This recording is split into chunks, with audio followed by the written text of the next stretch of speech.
The moment George sneered those venomous words, "Then never come back, sign the divorce papers and leave," I knew my life was about to change forever.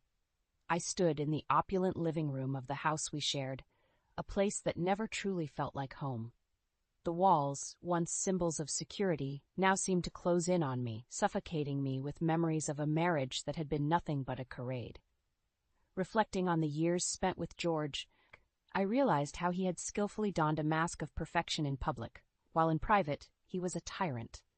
The duality of his character was so profound that it left me questioning my own sanity. George, the charming and successful trader, admired by all, was a facade. The real George was a man who relished in belittling me, his wife, behind closed doors. Our relationship hadn't always been this way. In college, George was the epitome of kindness, his patience seemingly boundless. He wooed me with his gentle demeanor, and before I knew it, I was entranced, agreeing to marry him.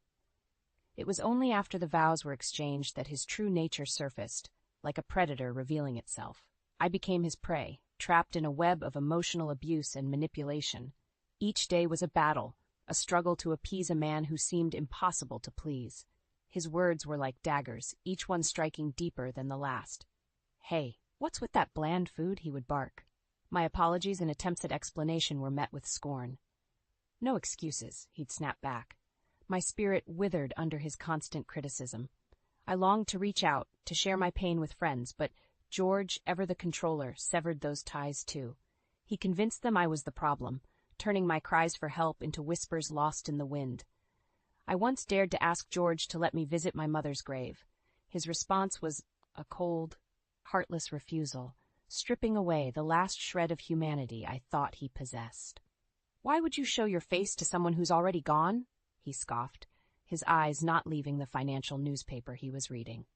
The realization that I was nothing more than an object to him was my breaking point. I demanded a divorce, a plea I thought he would dismiss. Instead, he flung the divorce papers at me with a malicious glee.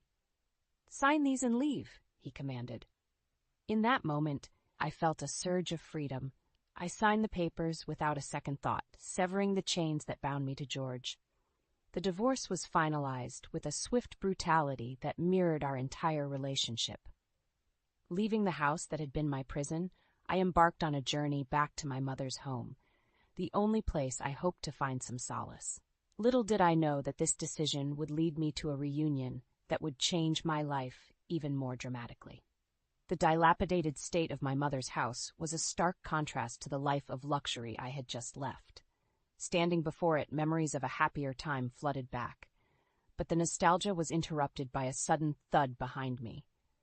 Turning around, I saw an elderly man in a gray suit, a face from the past, yet unfamiliar. "Are you alive?" he exclaimed, rushing towards me with an urgency that left me baffled. Before I could react, he embraced me, his tears soaking my shoulder.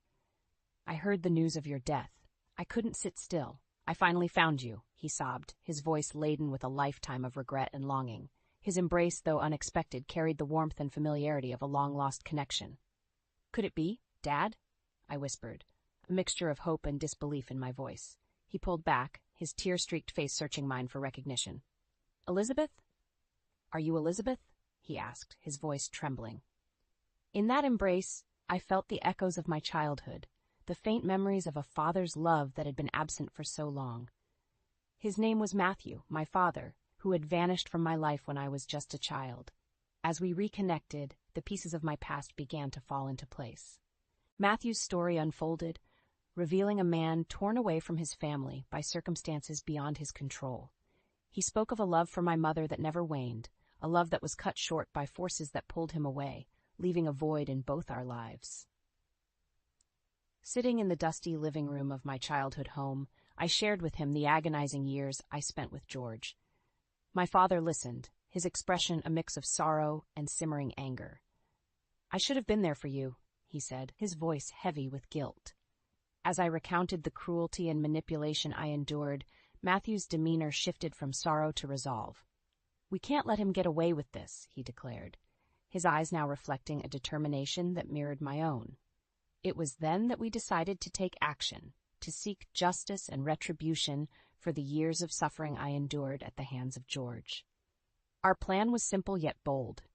We would gather evidence of George's abuse, both physical and emotional, and expose him for the monster he was. Matthew, with his newfound resolve, was ready to stand by my side, to fight the battle that we both knew was long overdue. As the sun set on my first day back in my childhood home, I felt a sense of purpose that had been missing for far too long. With my father by my side, I was ready to face my past and reclaim my future. The path ahead was uncertain, but one thing was clear. George would no longer control my life. It was time for retribution, and I was ready to fight. The morning sun cast a new light on the old house, bringing with it a sense of hope and determination. As Matthew and I sat at the kitchen table, laden with years of dust and memories, we began to devise our plan of action. Matthew was not just a forgotten father trying to make amends. He had resources and connections that could prove invaluable. "Elizabeth, we need evidence. Solid, indisputable evidence of George's abuse," Matthew said, his voice firm, yet tinged with a father's concern. I nodded, feeling a surge of empowerment. For years, I had documented George's abuse in secret, a diary of my pain hidden in the depths of my personal belongings. Now it was time to bring it into the light. As I shared my diary entries with Matthew, his face darkened with each word. The extent of my suffering, laid bare in those pages, fueled a fire within him. "We'll need more than this," he stated resolutely. "Do you have anything else? Any recordings or messages?" "Yes," I replied, a sense of relief washing over me.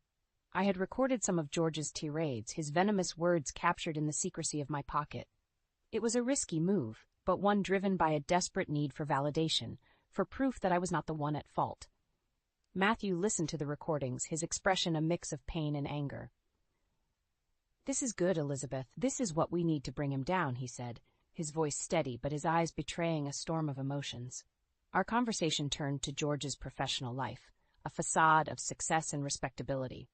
"He's involved in some shady dealings at his company," I revealed. "I've overheard conversations, seen documents. He's embezzling funds." Matthew's eyes narrowed. "We can use this. It's time George faces the consequences of his actions, both personal and professional." The resolve in his voice was unwavering, a stark contrast to the man who had once left us behind. The next step in our plan required reaching out to an unexpected ally, my ex-father-in-law, Mr. Patterson. I hesitated, the thought of involving George's parents in our plan weighing heavily on me. They had always been kind, and I feared dragging them into this sordid affair. "Elizabeth, we need all the help we can get," Matthew urged. "If they know the truth, they might support us." Gathering my courage, I called Mr. Patterson, inviting him over under the guise of catching up. When he arrived, the surprise on his face was evident. "Elizabeth, it's been so long. You look different," he said, a hint of concern in his voice. "Mr. Patterson, there's something you need to know about George," I began, my voice steady despite the turmoil inside.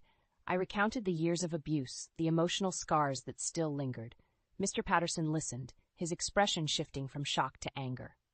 "I had no idea. How could George do this?" he exclaimed, his voice shaking with emotion. "And the embezzlement. This is unacceptable. We need to act." With Mr. Patterson on our side, our plan gained momentum. We pooled our resources, gathering more evidence against George. The pieces of the puzzle were coming together, painting a picture of a man who had deceived everyone around him. As we sat together, plotting our next move, I felt a sense of camaraderie, a bond formed through shared adversity. Together we were stronger, united in our quest for justice. The stage was set for a confrontation that would bring George's reign of terror to an end. The time for retribution was at hand, and we were ready to strike. The day of reckoning arrived. We had arranged to meet George at a neutral location, a quiet cafe where there would be witnesses to prevent any outburst from him. Mr. Patterson, Matthew, and I sat at a corner table, awaiting George's arrival with a mix of anticipation and anxiety. George walked in, his arrogance filling the room. Spotting us, he approached with a sneer. "What is this? An intervention?" he mocked, his voice dripping with disdain. "Sit down, George. We need to talk," Mr. Patterson said, his voice stern, devoid of the warmth he once showed his son. George's eyes narrowed suspiciously. "Talk about what? Elizabeth, if this is about more money, you can forget it." "It's not about money, George," I said, my voice calm but firm. "It's about your actions, the abuse and the theft." George laughed, a cold, harsh sound. Abuse, Elizabeth, you always were dramatic, and theft, you're delusional. I held his gaze, my resolve unwavering. No, George, I'm not delusional. We have proof. I slid the folder containing the diary entries and recordings across the table. His face paled as he glanced through the documents, his facade beginning to crack. This is nonsense, he spat, but his voice lacked conviction. Matthew leaned forward, his eyes hard. We also know about the embezzlement, George. You've been stealing from your company. George's composure shattered. You can't prove anything? He hissed. Mr. Patterson interjected. We can and we will. I can't believe I raised a son who could do such things. The confrontation escalated, with George alternating between denial and bluster. But the evidence was irrefutable. His mask of respectability had slipped, revealing the monster beneath. As we left the cafe, George's parting words were a venomous threat. You'll regret this, he snarled. But we walked away, united and stronger for having faced him. The path to justice was clear, and George's reign of terror was coming to an end. The aftermath of the confrontation was a whirlwind of activity.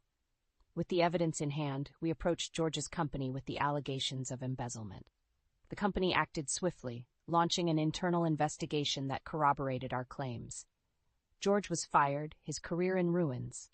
Simultaneously, I pursued legal action for alimony and damages for the years of abuse. The court proceedings were grueling, but I stood my ground, bolstered by the support of Matthew and Mr. Patterson. The diary and recordings played a crucial role, painting a vivid picture of the life I had endured with George. In the end, justice was served. The court ruled in my favor, granting a substantial settlement that would secure my financial independence.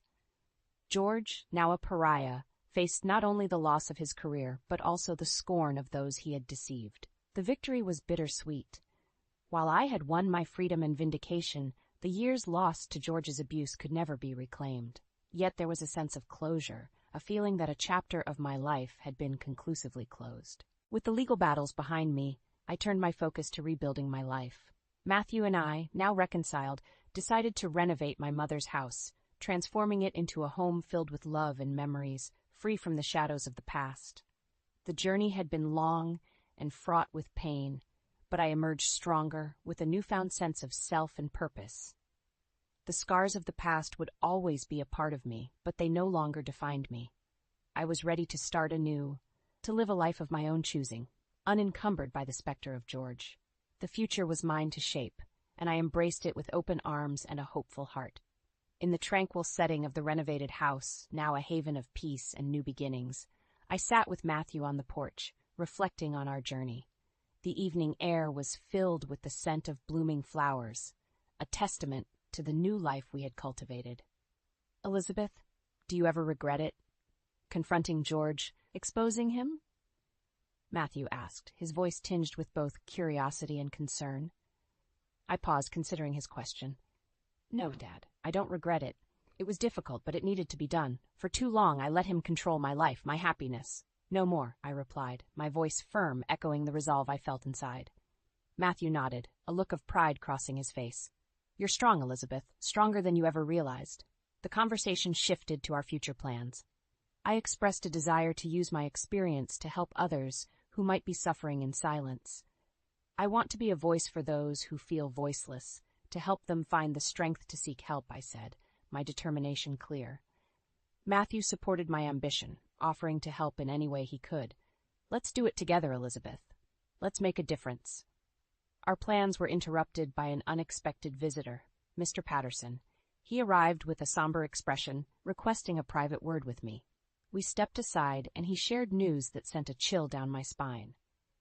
Elizabeth, it's about George, he began, his voice heavy. He's spiraling out of control.